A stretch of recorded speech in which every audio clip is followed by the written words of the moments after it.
What if I told you the finals isn't the game you think it is? There's a deeper level to this game. A couple of days ago, I was part of a group of content creators and press kindly invited by Embark Studios to a behind-the-scenes look at everything included at the launch of Season 2 for the finals. This was an opportunity to experience the brand new glitchy neon-filled map, as well as new weapons and gadgets, and play the new casual 5v5 tug-of-war style game mode called Power Shift. We also found out about a completely new ranked matchmaking system, the ability for players to create private matches with a minimum of 6 players, a new career progression known as circuits, even a new game tutorial, and of course a brand new suite of cosmetics to unlock in the Season 2 Battle Pass, which Embark Studios describe as a love letter to the early days of gaming. With the launch of Season 2, right this moment there will be a swath of videos out there giving you all the details your heart could desire about all those new weapons, gadgets and so on that I just mentioned. But what I want to do is take this opportunity to talk about a much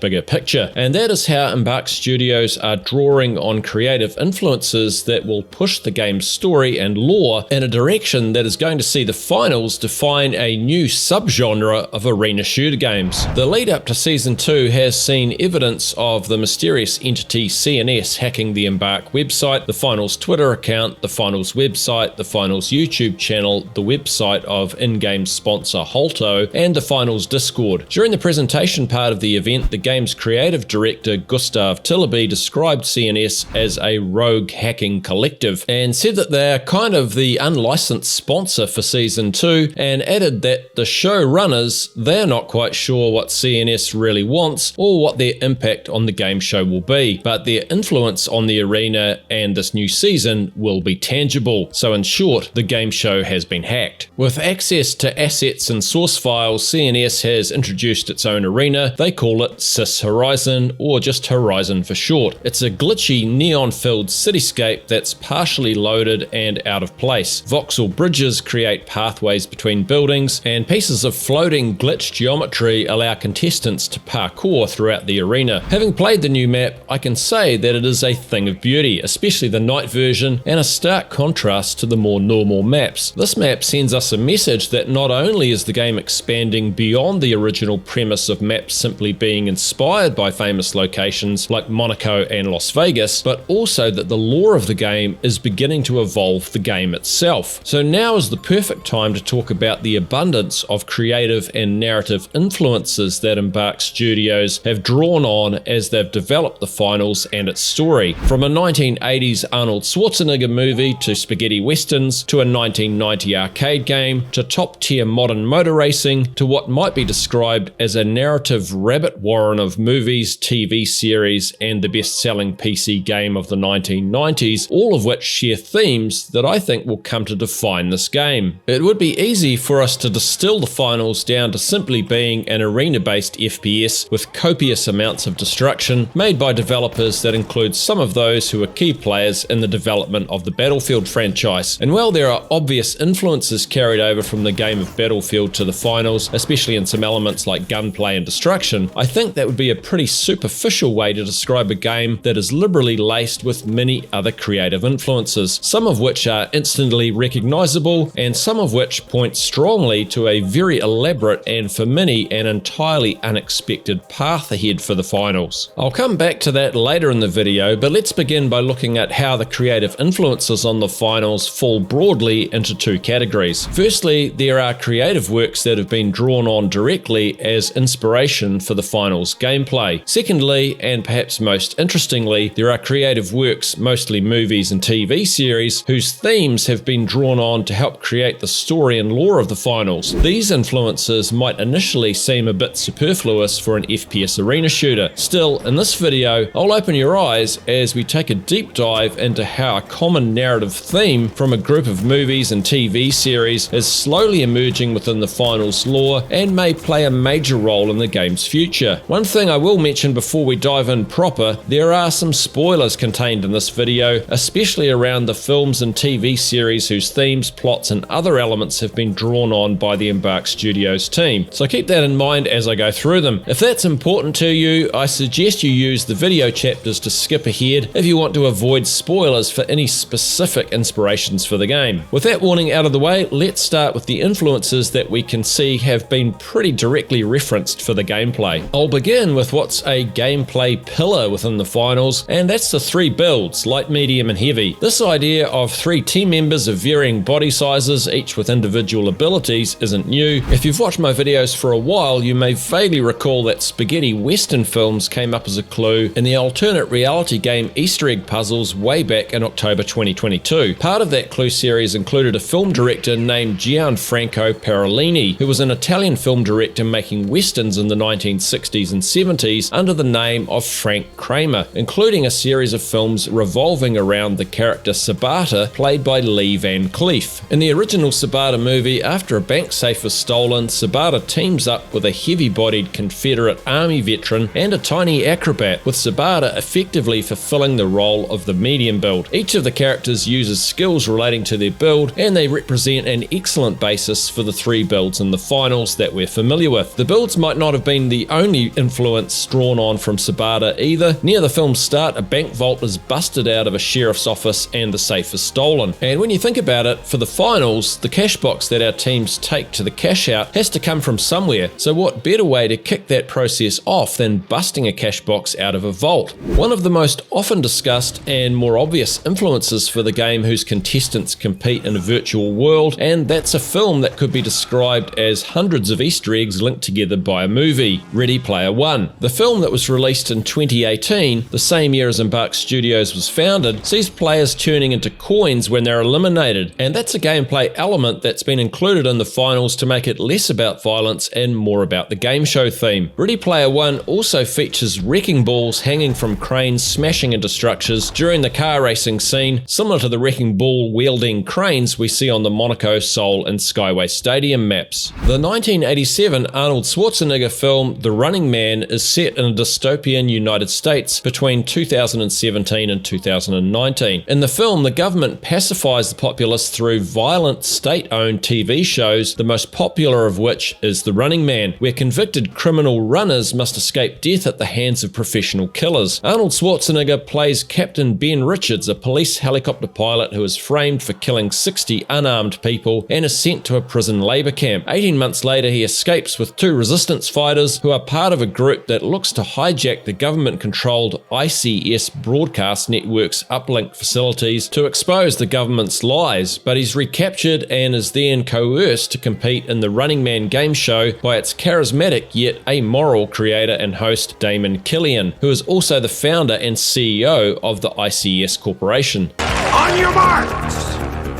Get set! Killian, I'll be back.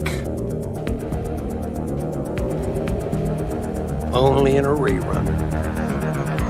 Go! This essentially provides a solid inspiration for the finals being a game show in which the contestants compete in virtual arenas to try and win the favour of the show's in-game sponsors like Osboo's the energy drink brand or Holto an insurance company. The finals, as yet unnamed announcer, seems to fulfill the role of the larger-than-life Damon Killian, but to be fair, we don't know enough about the announcer to judge their full position in the story yet. Let's come back to having unknowns in the finals storyline shortly, and for the moment continue to focus on elements we can see directly in the game, many of which were mentioned by the Embark Studios developers at the game's first press event, which I attended. Not entirely coincidentally, one of the key influences for the game was itself also influenced by the Running Man movie, and that's the 1990 PC game Smash TV. For the time, Smash TV was a well-received, fast-paced action shooter whose plot is centered on a dystopian television game show in the then future year of 1990. 1999, where one or two contestants shoot attackers to survive while collecting money, prizes, and temporary power-ups. Put more succinctly, gameplay in Smash TV is just like those chaotic encounters in the finals where two or more teams all suddenly descend on a single room and bullets fly everywhere.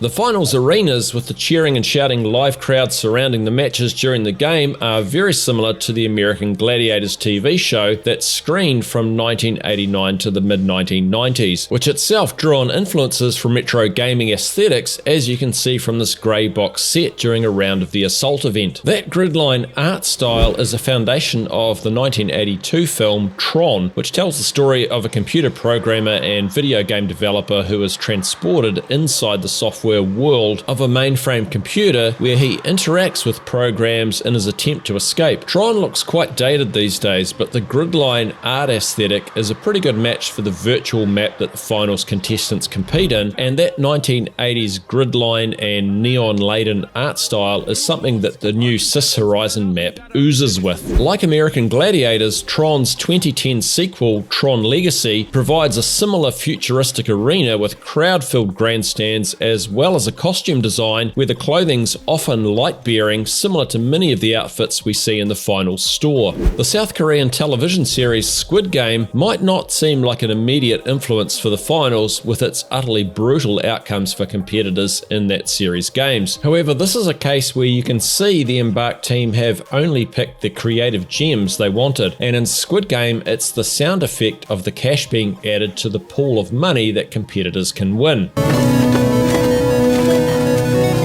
Compare that to the noise of the vault being unlocked. Like the Running Man movie, Squid Game holds some lore elements which I'll come back to shortly. While waving the words Battle Royale under the nose of any dedicated fan of the finals might draw at minimum a sigh of disappointment, this doesn't mean that the genre hasn't had its influence on the game. More specifically, the Embark Studios team mentioned the Hunger Games being drawn on as a source of inspiration during the closed alpha press event. As well as taking inspiration from the Running Man's Damon Killian, the finals in-game commentators Scotty and June, and also especially the larger-than-life game show announcer, do seem to share some similarities with the commentators in the Hunger Games, Caesar Flickerman and Claudius Templesmith. When you came out of that chariot, I have to say, my heart stopped. Not only in Caesar's over-the-top persona, but also in the way they comment on events as they unfold in the game. There it is!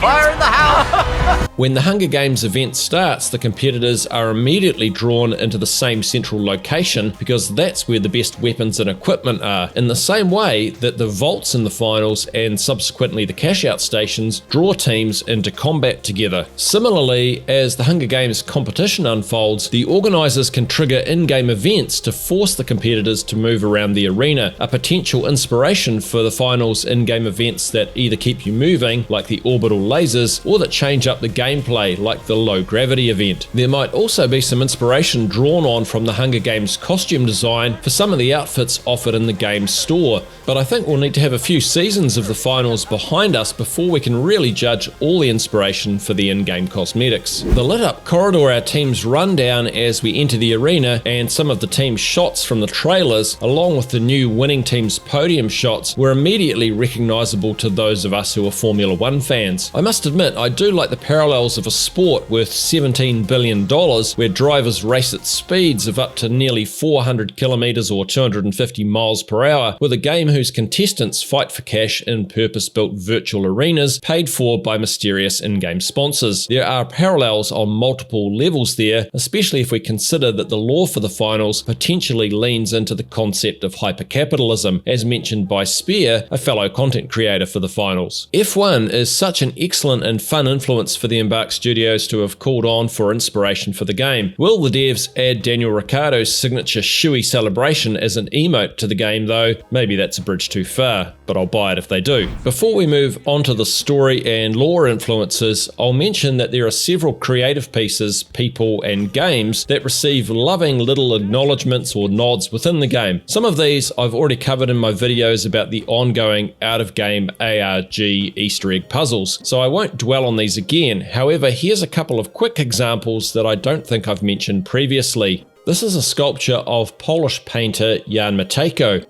Here's a painting Jan made in 1878 titled Battle of Grunwald, which to me seems to be a pretty accurate prediction of our in-game fights over cash-outs in the Sol Map data center. And you might have caught a rare and unusual sound now and then when you're busting through a door, and that's the noise of a chicken squawking. This is an audio Easter egg that mimics the same Easter egg from Battlefield 1. You might call it a poultry nod to the much-loved Battlefield series. Okay, let's move on to what I think is the most interesting of the two categories of creative influences on the finals, and the main reason I wanted to make this video. Those are the ones that influenced the game's lore and I think the game's overall direction. The handful of mysterious glitched messages within the game trailers, the lore videos that appeared in updates for the game towards the end of Season 1, and now the demonstrably CNS-controlled new map, SYS HORIZON, and its hacker-influenced themes share some common narrative threads with arguably one of the greatest films of all time and several much-loved TV series, including one series that was itself influenced by the best-selling PC game of the 1990s. And I think all of these combine to make for very exciting times ahead for the finals. Before we look at those, let's briefly define what type of story I think the finals is telling, relative to a movie and another shooter game. Let's use this diagram to show this journey. A movie or shooter game that stays inside what I'm going to call its narrative walls looks like this. The story unfolds and the audience knows most of the elements that the story can draw on to complete its path. The story might even be non-fictional, in which case some of the audience might even know the tiniest details about the story already, and the quality of the telling of the story is really what defines how good the movie or game is. A movie example of this would be Oppenheimer, where the story could simply be outlined as Oppenheimer is asked to lead the making of an atomic bomb, Oppenheimer makes the bomb, Oppenheimer falls from grace due to his 1954 security hearing orchestrated by Lewis Strauss's personal motives. And that's the story, and it sits neatly inside its pretty solid walls of historical fact. As a gaming example of this, and one that I think is super relevant to why the finals is heading down the path it is, let's take Battlefield 1, which a decent portion of Embark Studios' senior developers worked on. Battlefield 1 has a series of single-player stories and multiplayer maps that all draw on the stories and battles of World War I. The game uses known facts to tell the story or summarize a battlefield, and the narrative walls are never crossed because the audience would call it out right away as historical error. But what about a story where the narrative walls that are initially presented to the audience are actually false walls, and as more information is provided, gradually the audience starts to become aware that the real narrative walls lie far beyond those first perceived. This provides the audience with a level of intrigue as they realize their own perception of the story was an illusion, and now they must begin to figure out where the story goes, and as CNS would have us do, seek the truth. CNS introduced to the game and now the SYS HORIZON map, it's clear that the final's early narrative had false walls, and that is super exciting for a first-person arena-based shooter. This broadening of the narrative realm for the game means that Embark Studios can develop this game in entirely unexpected areas, and I think this takes the game into what might be a brand new subgenre, the narrative-driven first-person arena shooter. It means we don't just get new maps every season, but new maps that help to tell us a story that forces us to open our minds to what sort of world the game show of the finals exists in. Now, we were actually given some clues about this early on within the finals brand guide in the press kit that Embark Studios provides for the game. They say, "The finals is the greatest virtual game show on the planet with a large global fan base. The finals is a window to a bigger world in which the game show is set, consisting of the Meatspace and the virtual world, but most people spend their time in the virtual world. This takes place about 75 years in the future." A whole flood of questions arises when you start to think of the game this way. We have maps in a virtual world which look like iconic locations from around the world we know, and now we have a map that has been created by a rogue hacking collective that probably exists in what they call Meatspace. It's a map location that is right on the fringe of the virtual world, neither in the iconic global locations of the other game show arenas,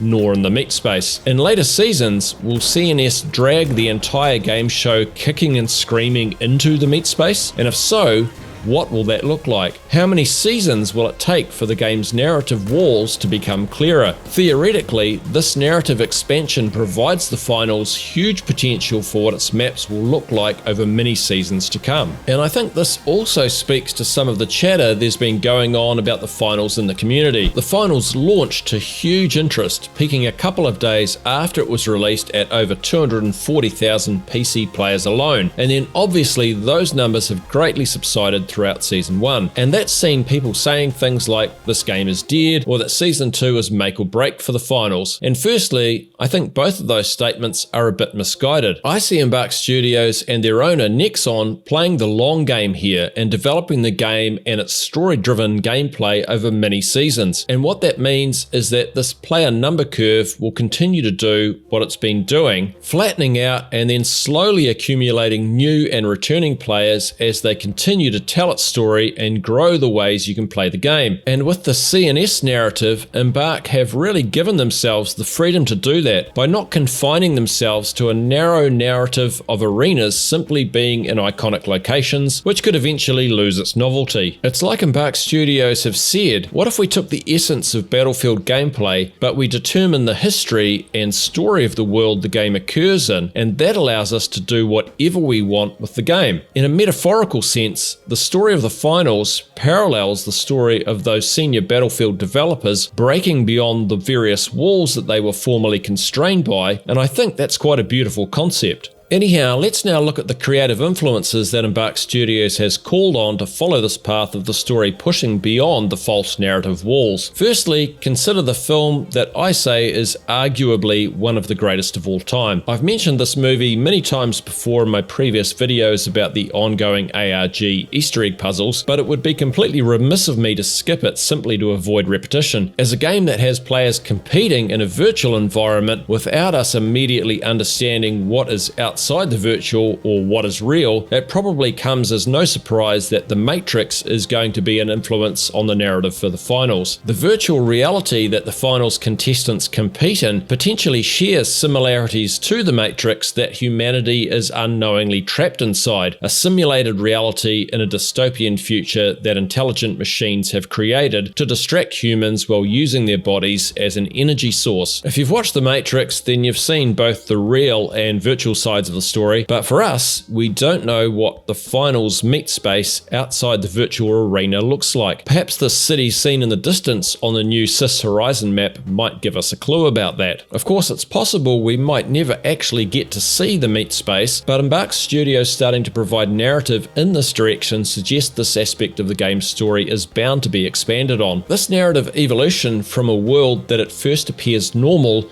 or perhaps more accurately, a world that appears consistent with what is first presented, and then starts to reveal traits that are inconsistent with how you initially perceive the world, is a trope that is seen not only in The Matrix, but perhaps more importantly is also present in popular TV series such as Lost and Westworld. And I think these TV series provide us with a better indication of how the narrative of the finals will evolve from here on in. A film like The Matrix only has a couple of hours or so to unveil the mysteries of the alternate reality beneath the surface to us, but TV series like Lost and Westworld, where the narrative walls are not clearly defined, can very slowly reveal more and more information about what the world is really like to the audience throughout many episodes or even multiple seasons, all the while providing plenty of action in the meantime. It's this path that I think the finals is in the process of heading down. Firstly, let's consider Lost. The story of plane passengers crash-landed upon a mysterious island where they begin to learn its history. They eventually find a being that is trapped on the island and pleads that it doesn't belong there and wishes to escape. But the passengers learn that this being has been trapped with good reason. The passengers' end goal appears to be to close any loop in which the evil being can escape and wreak havoc in the universe. Now, you might not know this, but these story elements share a lot of similarities with the best-selling PC game of the 1990s.